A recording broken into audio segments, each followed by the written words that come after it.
दोस्तों, doctor Mehta classes के YouTube channel पर सबका हार्दिक स्वागत है। नीट मेंस 2026 का जो भी स्टूडेंट एग्ज़ाम देने जाने जा रहे हैं, उनको अपने पेपर में टाइम मैनेजमेंट कैसे करना है, उसका मैं आपको कुछ टिप्स दे रहा हूँ। जो मेरा 20 साल का एक्सपीरियंस है, हज़ारों स्टूडेंट को पढ़ाने का, उनको सेलेक्ट कराने का और उनको गाइड करने। तो अगर आप मैं जो कुछ बातें आपको बता रहा हूँ, अगर आप उनको ध्यान रखोगे तो डेफिनेटली आपको उससे फुल रिजल्ट मिलेगी। तो यहाँ पर जो हमारा फर्स्ट पॉइंट है, जो आज हमारा टाइटल है कि हमें एग्जाम हॉल में टाइम मैनेजमेंट कैसे किया जाए, उसके लिए लेकर मैं आपको आज वीडियो बना रहा हूँ। जिसके अंदर बहुत सी बार क्या होता है कि स्टूडेंट पढ़ते बहुत कुछ है, लेकिन वह एग्जाम में टाइम मैनेजमेंट नहीं कर पाते हैं। इस वजह से उनका पेपर छूट जाता है और वो बहुत ज़्यादा दुखदाई होता है किसी स्टूडेंट के लिए कि उसे सब कुछ आता है, लेकिन वो उस टाइम पीरियड के अंदर अपना परफॉर्म नहीं कर पाता है। तो स्टूडेंट को बाद में लगता है कि मेरी सारी मेहनत बेकार गई, क्योंकि अल्टीमेटली तो वो 2.5 घंटे जो आप एग्ज़ाम हॉल के अंदर बैठकर अपने सालों की जो मेहनत है, अपनी महीनों की जो मेहनत है, उसका आउटपुट लेने का एक टाइम होता है। तो उसके अंदर ही अपने को मेन अपना 100% परफॉर्म करना होता है। तो 5 बातें आपको ध्यान रखनी है, जिसका मैं आपको बता रहा हूँ। सबसे पहला मेरा पॉइंट है पेपर हल करने का सही तरीका। इसी बार स्टूडेंट के पेपर हल करने का सही तरीका नहीं पता होता है, इस कारण उनका पेपर छूट जाता है या टाइम मैनेजमेंट नहीं होता है। दोस्तों, सबसे पहले जब भी आपको पेपर मिले, 1 मिनट के लिए आपको पूरे पेपर के एक एक पेज को देख लेना चाहिए। क्या कहीं मेरे पूरे पेज बोलो में से कोई पेज मिस तो नहीं है, या मेरा कोई पेपर के अंदर किसी पेज पर कुछ मिस प्रिंट या प्रिंट नहीं हुआ हो, वो भी देख लेना चाहिए। क्योंकि वैसे ऐसी मिस्टेक होती नहीं है, लेकिन इतने लाखों पेपर जब प्रिंट होते हैं तो कभी ऐसा बाय मिस्टेक हो भी सकता है। तो वो आपके साथ नहीं हो, इसके लिए पेपर स्टार्ट करने से पहले 10 सेकंड नहीं लगते, एक बार अपने पूरे पेपर को चेक कर लेना चाहिए। उसके बाद आपको क्वेश्चन फर्स्ट से लगाकर लास्ट तक फर्स्ट राउंड आपको करना चाहिए। मेरे कहने का मतलब है, बहुत सी बार स्टूडेंट क्या करते हैं कि पेपर के अंदर थोड़ा सा पार्ट करते हैं या कुछ क्वेश्चन करते हैं और फील करते हैं। मेरे अकॉर्डिंग आपको सबसे पहले फर्स्ट से लास्ट क्वेश्चन तक एक बार पूरा पेपर करना चाहिए, जिसको मैं फर्स्ट राउंड कहता हूं। और फर्स्ट राउंड के अंदर ही आपको 3 मार्किंग करनी चाहिए। अगर कोई आपको सही आ गया है तो उसके अंदर क्वेश्चन पे भी मार्क कर दो और उसके आंसर पे भी मार्क कर दो। अगर कोई क्वेश्चन है जो आपने रीड किया और आपको लगता है ये तो मुझे आता है, इसमें ये 2 ऑप्शन तो नहीं हो सकते, लेकिन इन 2 ऑप्शन के अंदर मैं कर सकता हूँ, अभी मैं यहाँ पर टाइम वेस्ट ज़्यादा करूँगा तो मेरा पेपर छूट जाएगा, तो आप वहाँ पर एक डॉट लगा दो कि ये क्वेश्चन मुझे करना है, लेकिन सेकेंड राउंड में करना है। उसके बाद क्या करना है कि आपको अगर कोई क्वेश्चन ऐसा लगता है जो आपने इतनी मेहनत करी है, पूरा सिलेबस पढ़ा है और ना देखा ना सुना है, तो उस क्वेश्चन को आपको वहीं पर क्या कर लेना है, क्रॉस कर देना है। यानी फर्स्ट राउंड के अंदर हमें न केवल पूरे पेपर अटेम्प्ट करना है, हमें उस फर्स्ट राउंड के अंदर बोलो पेपर के अंदर 3 मार्किंग भी करनी है। एक वो क्वेश्चन जो हमने कर लिए हैं और एक जो हमें आते हैं लेकिन हमें अभी हमने उसको बोलो होल्ड पे रख दिया है, और एक वो जिसको हमने क्रॉस कर दिया है। क्लियर? उसके बाद आपको क्या करना चाहिए, ओएमआर फील करनी चाहिए। सपोज दैट आप 2.5 घंटे का पेपर है, तो आपका लगभग 1.25 घंटे के अंदर फर्स्ट राउंड कंप्लीट हो जाना चाहिए। और उसके बाद 15 मिनट 10 मिनट आपने अगर 150 में से 70 80 90 100 जितने भी क्वेश्चन आपने कर लिए हैं उनको अच्छे से फील कर दो। क्लियर? और उसके बाद अगर सपोज दैट आपने फर्स्ट राउंड 1 घंटे में 1.5 घंटे में आपने कर लिया है, उसके बाद अगर आपके पास 1 आवर या 45 मिनट भी रहे हैं, तो अब आपको क्या करना है, सेकेंड राउंड के अंदर जब आप राउंड के अंदर जो क्वेश्चन आपको डॉट लगा रखे हैं, जो आपको आते हैं, लेकिन फर्स्ट राउंड के अंदर आपके कहीं सारे क्वेश्चन बोलो एक बार देखने में न आ जाए, बोलो इसके लिए आपने क्या किया था, उस क्वेश्चन को पहले आपने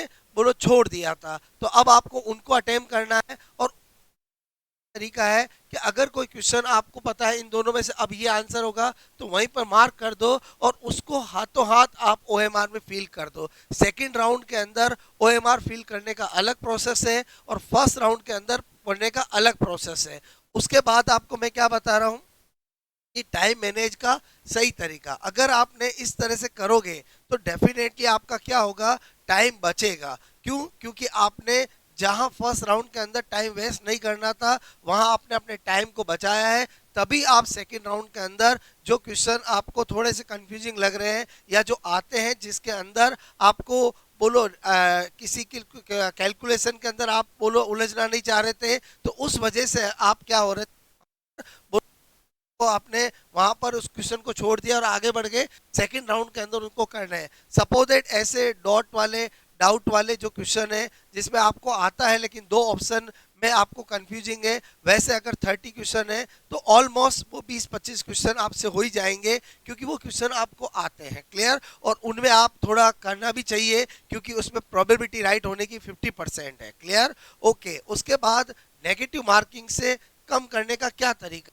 देखो दोस्तों, जो मैं आपको राउंड सिस्टम बता रहा हूँ ये मैंने प्रैक्टिकली बहुत सारे स्टूडेंट पे भी अप्लाई किया है, खुद ने भी अप्लाई किया है। बोलो अगर इस तरीके से करते हैं तो नेगेटिव मार्किंग बहुत कम होती है। रीजन क्या है कि अगर आपने suppose that first round second round system किया और अगर सपोज दैट आपने सेकेंड राउंड के अंदर जो आपको दो में से थे वो कर लिए और सपोज दैट आपका टाइम ओवर हो गया और ने जो क्वेश्चन छोड़े हैं वो वही क्वेश्चन होंगे जो आपको नहीं आते हैं। क्लियर? तो डेफिनेटली आपकी नेगेटिव मार्किंग कम होगी।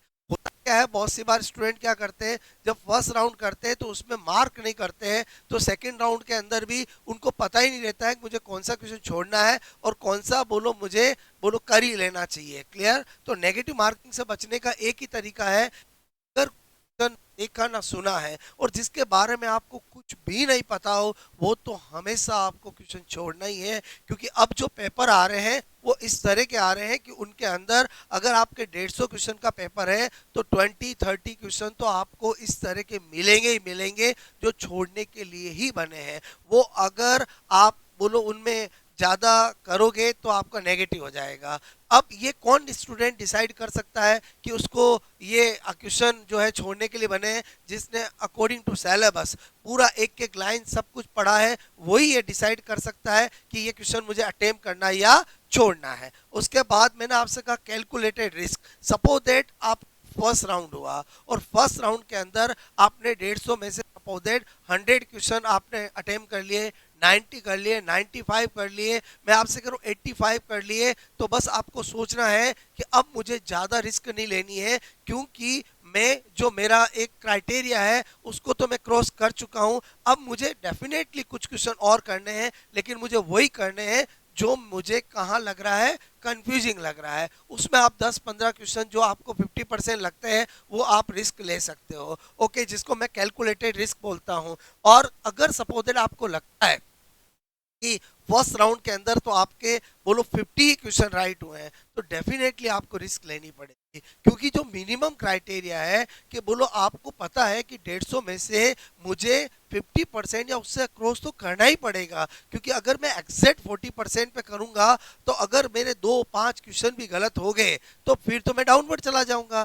तो मेरे कहने का मतलब है आपको कैलकुलेटेड रिस्क किस हिसाब से लेनी है कि आपके फर्स्ट राउंड में कितने अटेम्प्ट हुए। अगर फर्स्ट राउंड में अच्छे खासे अटेम्प्ट हो जाते हैं और आपको सेकेंड राउंड में लगता है कि मुझे जो डाउट में क्वेश्चन है जो मुझे आते हैं वो 10-15 क्वेश्चन मैंने और कर लिए, दैट्स ऑल, उससे ज़्यादा आपको करने की जरूरत नहीं है। क्योंकि दोस्तों सबसे पहले अपने सिलेक्शन का सोचना चाहिए फिर रैंक का सोचना चाहिए। बहुत सी बार स्टूडेंट क्या करते हैं, रैंक का सोचते हैं और सिलेक्शन से बाहर हो जाते हैं। मैं एक ही बात स्टूडेंट को कहता हूं, सबसे पहले सेलेक्ट होना आना चाहिए। ओके, और सेलेक्ट होने के साथ साथ अगर आपको लगता है कि अब मैं बहुत अच्छे से सेलेक्ट हो जाऊंगा, इतना मैंने कर लिया है और 2-5 क्वेश्चन ऐसे हैं जो मुझे आते हैं और वो मैं अगर और अच्छे से कर लूं तो मेरी रैंक भी आ जाएगी, तो आपको रिस्क लेनी। बोलो क्लियर? तो आई होप आपको क्या चाह रहा था कि सभी स्टूडेंट जो रिट मेंस का एग्जाम देने वाले हैं उनको एग्जाम हॉल के अंदर कैसे पेपर को हल करना है, जो मैंने 2 राउंड सिस्टम बताया है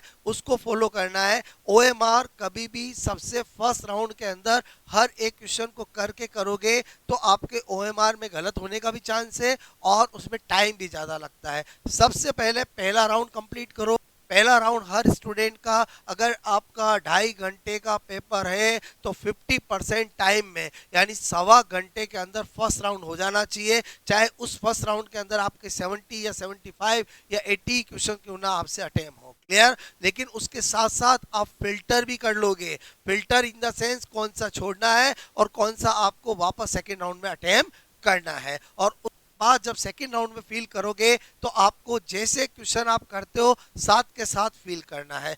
यही एक आपका तरीका है जो साइंटिफिक है, जिसको फॉलो करने पर नेगेटिव मार्किंग कम होगी, स्कोर अच्छा होगा और सिलेक्शन भी होगा। और आप एग्जाम हॉल से जब बाहर आओगे तो आपको खुद को पता रहेगा कि आपने कितने अटेम्प्ट किए हैं। क्योंकि मैं ऐसा मानता हूं कि एक स्टूडेंट अगर एग्जाम हॉल के अंदर इस सही टाइम मैनेजमेंट रखे तो वो उसको सब कुछ पता चल जाता है कि उसने रियल में पेपर में कितना अच्छे से उसने टाइम मैनेजमेंट रखा है। ओके दोस्तों, तो इसको फॉलो करो और अपने रिट मेंस के अंदर बहुत अच्छे से सेलेक्ट